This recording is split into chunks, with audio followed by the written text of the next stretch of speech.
আপাতত স্টার্ট করলাম। 1 নাম্বার, আমি আমার চোখ দ্বারা জীবনে কোনো গুনাহ করব না। 2 নাম্বার, আমি আমার মুখ দ্বারা কোনো গুনাহ করব না। 3 নাম্বার, আমার লজ্জাস্থান দ্বারা কোনো গুনাহ করব না। হাকিম লুকমান পাহাড়ের পাশে বসে আল্লাহর প্রশংসা করেন।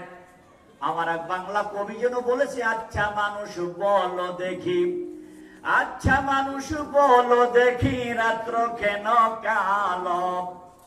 আচ্ছা মানুষ বলো দেখি, রাত্র কেন কালো?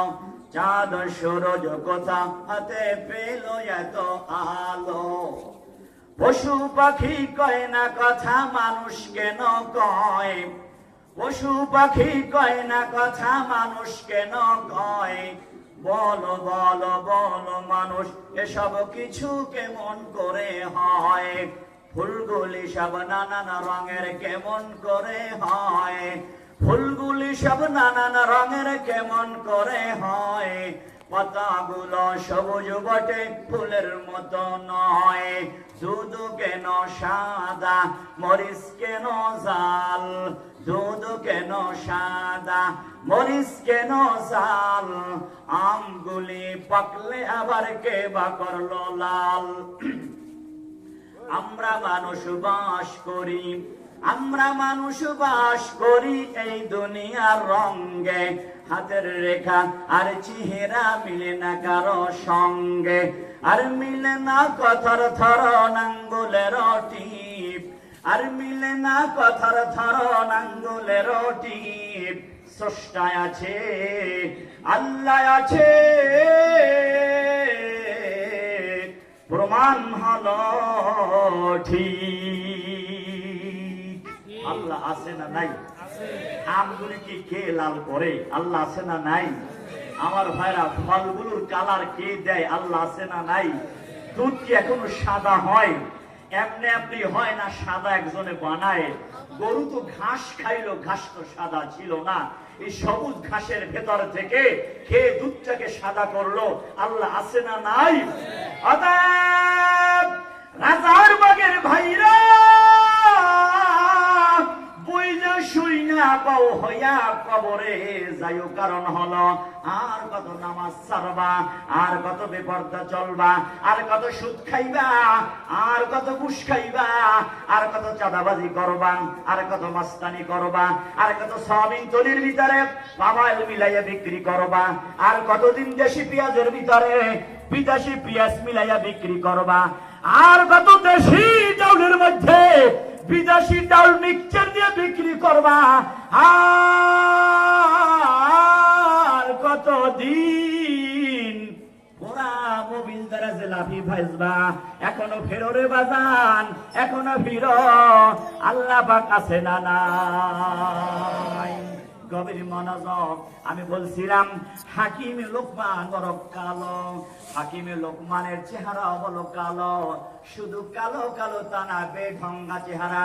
দুনিয়াতে কিছু মানুষ দেখবেন কালো, কালোর মধ্যেও কিছু একটা কাটিং ভালো আছে। হাকিমে লোকমান যেমন কালোর কালো, চেহারার কাটিংও ভালো না। এ পৃথিবীতে 3 জন মানুষ জন্মের মতো কালো। গভীর মনোযোগ, আমার দিকে তাকান। 3 জন মানুষ হলো দুনিয়াতে এমন কালো, পাতিলার তলা যেমন কালো তার থেকে বেশি কালো। এমন কালো মানুষ দুনিয়াতে আল্লাহ বানায় নাই। কয়জন? এমন কালার কালা, এই রকমের কালো মানুষ দুনিয়াতে আর এই 3 জন ছাড়া কাউকে বানায় নাই। 1 নাম্বার কালো মানুষ বেলাল হাফসি। গভীর মনোযোগ। 2 নাম্বার কালো মানুষ উম্মে মাহজাম, ওমরে ফারুকের গোলাম, ওমরে ফারুকের আজাদ করা গোলাম উম্মে মাহজা। আর 3 নম্বরে বাজান হাকিমে লোকমান। এই 3 জন মানুষ আল্লাহ দুনিয়ায় জন্মের মতো কালা বানাইছে। আবার 3 জন মানুষ দুনিয়াতে এমন সুন্দর বানাইছে, এমন সুন্দর মানুষ আল্লাহর দুনিয়ায় বানাই নাই। শুনতে কি মন চাই? এই সুন্দর 3 জনকে বলবো নি? হালিমাতুস সাদিয়া নবীজিকে তার বাড়ি থেকে নিয়ে আসছে 2 বছর দুগ্ধ পান করানোর পরে নবীজির মাথা আমেনার কাছে ফেরত দিবে। আমেনার কাছে এসে বলে, আমেনা বোন, এই নাও তোমার ছেলে। হালিমাতুস সাদিয়া প্রিয় নবীজিকে রেখে চলে যায়। যাওয়ার সময় বলে, আমেনা, আমি আমার জীবনে তোমার ছেলের মতো এত সুন্দর ছেলে দুনিয়াতে দেখি নাই। সুবহানাল্লাহ জোরে বলা যাবে না? আমেনা বলে, হালিমা দাঁড়াও, তুমি আমার ছেলের মতো সুন্দর ছেলে দেখো নাই। তোমার বাড়ি তো তায়েফ, তায়েফ থেকে মক্কাতে আসছো, দুনিয়ায় গেছো কোন জায়গা? তায়েফ আর মক্কা, এর ভিতরে বলো যে আমার ছেলের মতো জীবনে ছেলে দেখো নাই। তুমি চেনো আমার বাড়ি মদিনা। আমার স্বামী আব্দুল্লাহ ইন্তেকাল করেছে, তার বাবা আব্দুল মুত্তালিব মদিনাতে ব্যবসা করে যাইতো। আমার আব্বার সাথে তার পরিচয় হলো, প্রস্তাব করা হলো আব্দুল্লাহর সাথে আমার বিবাহ। আমি তো শহরের মেয়ে, আমার বাড়ি মদিনা। কি বলে আমেনা? আমেনা বলে, আমার বাড়ি হলো মদিনা শহরে, আর বিয়ে হয়েছে মক্কা শহরে। পৃথিবীর বড় বড় 2 শহর, কি বলেন ঠিক না? তদানীন্তনকাল সময়ও এই মক্কা মদিনার পরিচিতি সারা বিশ্বে ছিল। তো আমেনা বলে, আমি একটা শহরের মেয়ে, শহরের মানুষ তো চালাক হয়, শহরের মানুষ তো অনেক কিছু জানে শুনে দেখে। আমেনা বলে, আমার বিবাহ হয়েছে মক্কা শরীফ এই শহরে, আর আমার বাবার বাড়ি মদিনা শহরে। হালিমা, আমি তো শহরের মেয়ে, তুমি শোনো, আমি আমেনা মক্কা মদিনা কোথায়ও আমার ছেলের মতো একটা সুন্দর ছেলে আমি দেখি নাই। জিবরাইল আসছে, আমিনা কি বলা বলি করো। হালিমা বলে, তায়েফ থেকে মক্কায় এত সুন্দর ছেলে দেখি নাই, আর তুমি বলো মক্কা মদিনায় এত সুন্দর ছেলে দেখো নাই। আমি সমাধান দেই, শোনো, মানুষের সুরাতে জিবরাইল আমিন এসে বলে, আমেনা মানুষের সুরাতে এসেছি, শোনো, আমি জিবরাইল সমস্ত পৃথিবী ঘুরেছি, পৃথিবীতে যত নবী এসছে প্রত্যেক নবীর কাছে ওহী নাযিল করেছি। আমি জিবরাইল আমিন সমস্ত দুনিয়া ঘুরে ঘুরে দেখেছি, তোমার ছেলে মুহাম্মাদের মতো এত সুন্দর একটা ছেলে আমি জিবরাইলও দেখি নাই। আল্লাহ ডাক দিছে, জিবরাইল তোমার বুঝাইয়ে কইতে পাঠাইছি। আমেনা কয়, হে ভের পোলার মতো মক্কা মদিনা দেখে নাই। হালিমা কয়, তায়েফ আর মক্কায় দেখে নাই। তুমিও তো হেইরূপ কইলা, তুমি সমস্ত দুনিয়ায় মুহাম্মাদের মতো কেউ দেখো নাই। জিবরাইল হালিমার আমেনারে শুনাইয়া দাও।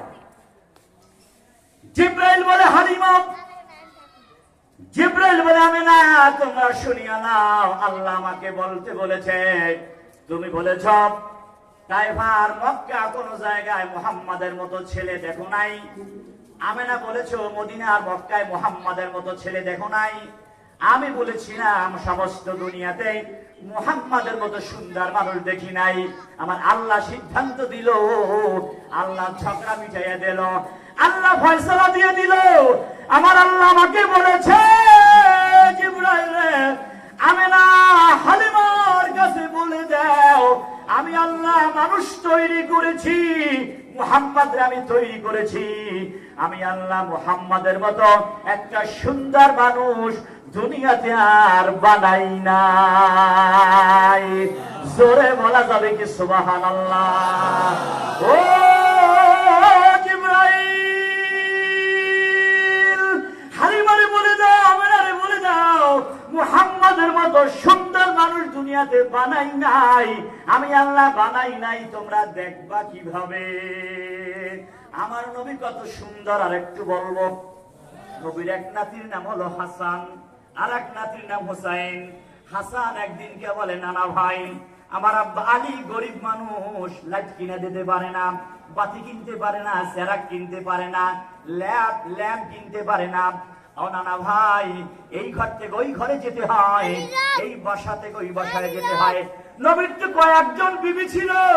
নাতিরা বলে, এই ঘর থেকে সেই ঘরে যেতে মনে চায়, সন্ধ্যার পরে এই বাসা থেকে ওই বাসায় যেতে মনে চায়, ও নানা ভাই এই বাড়ি থেকে ওই বাড়িতে যাব, বাতির কোনো ব্যবস্থা নাই। ও নানা ভাই তুমি তো বড় একটা বাতির ব্যবস্থা করে দিতে। আমার নবী যুগে হাসান রে, তোর ভাই হোসেন রে তুই বইয়া রাখিস, আগামী কালকে যখন এই ঘর থেকে ওই ঘরে যাবি আমার একটা ডাক দিবি, আমি দরজার কাছে দাঁড়িয়ে একটা মুস্কি হেসে দিব, আমার ছোট্ট ছোট্ট সামনের দাঁতগুলি বের হয়ে যাবে, ওই দাঁতের আলোতে তোরা এই ঘর থেকে ওই ঘরে চলে যাবি। জোরে বলা যাবে কি মারহাবা? ঠিক হাদিসে এসেছে, আমি তাফসীরে দেখেছি, ঠিক একদিন আমার নবী ঘরের দরজা খুলে মুস্কি এসে দিয়েছে, আর হাসান হোসেন এই বাসা থেকে ওই বাসায় চলে গেল। পরের দিন বলে নানা ভাই আপনি যখন দরজায় দাঁড়াইলেন আমাদের চাঁদের আলোর মতো যেমন আলোকিত হয়ে গেল, একটা ঝিলিক মারলো, ঝলক মারলো, আমার আলোতে এই ঘর থেকে ওই ঘরে চলে গেলাম। জোরে বলা যাবে কি সুবহানাল্লাহ? নবীর এক খাদেম নাম হলো আনাস, ছোট্ট কালে নবীর কাছে আসা যাওয়া করে। বাড়িতে আসার পরে আনাসের মা বলে, বালক ছোট বাচ্চা তুমি প্রতিদিন কোথায় যাও? আনাস বলে, আম্মি আম্মি আমি তো মুসলমান হয়ে গেছি, আমি আমার প্রিয় নবীর কাছে যাই। আমার দিকে তাকান বাজান, শোনেন লোকজন এসেছি আর আসবে, প্রত্যেকের খালি জায়গাটার সামনে একটু পূরণ করে বসি। আচ্ছা আপনারা সচেতন মানুষ বলেন তো, খালি থাকলে সেখানে কে বসে? কথা বলে না, কথা বলে না। খালি থাকলে কে বসে? আপনি সামনে আসলেন তো জান্নাতের পথে আগাই আসলেন, আপনি কাউকে বসতে জায়গা করে দিলেন। আল্লাহ পাকের হাবিব বলেছে জান্নাতে আপনাকে আল্লাহ বসার জায়গা করে দিবে। আসুন আসুন আসুন, প্রত্যেকের সামনের খালি জায়গাটা পূরণ করুন আর জিকিরি করেন সুবহানাল্লাহ আলহামদুলিল্লাহ লা ইলাহা ইল্লাল্লাহ সুবহানাল্লাহ আলহামদুলিল্লাহ ইল্লাল্লাহ সুবহানাল্লাহ আলহামদুলিল্লাহ